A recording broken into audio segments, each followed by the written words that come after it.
Possible na ang kadalalang sakop sa Baluyan, Barangay Bulton, Malalag, Sarangani Province human gihinluan na sa mga sakop sa Municipal Disaster Risk Reduction Management Office kon MDRRMO Malalag ang mga nagkatag og nakababag nga mga tipak sa bato human sa pagdahili sa yuta sa mga lugar mahitungod sa nasartiang pag-ulan kagahapong adlaw.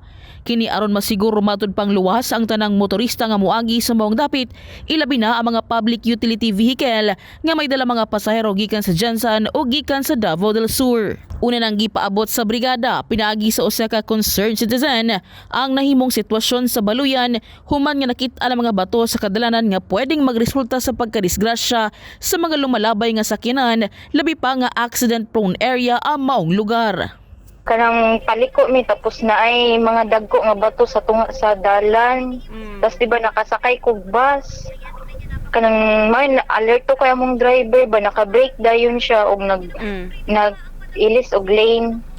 Luwas man pero delikado kayo siya lalo na sa mga driver good kay ngit didtoan na park.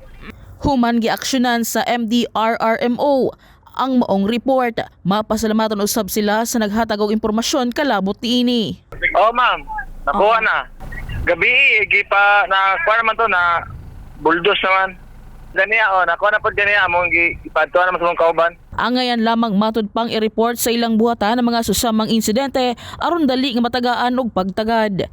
Kahibalo ang gawas dinhi, hugot usab ang ilang ginahimong monitoring sa mga lugar nga gibaha sa ilang munisipalidad atol sa walay puas kapag ulan mahitungod sa shear lines. In the heart of changing lives, kini si MJ Fernandez sa Brigada News Jansan.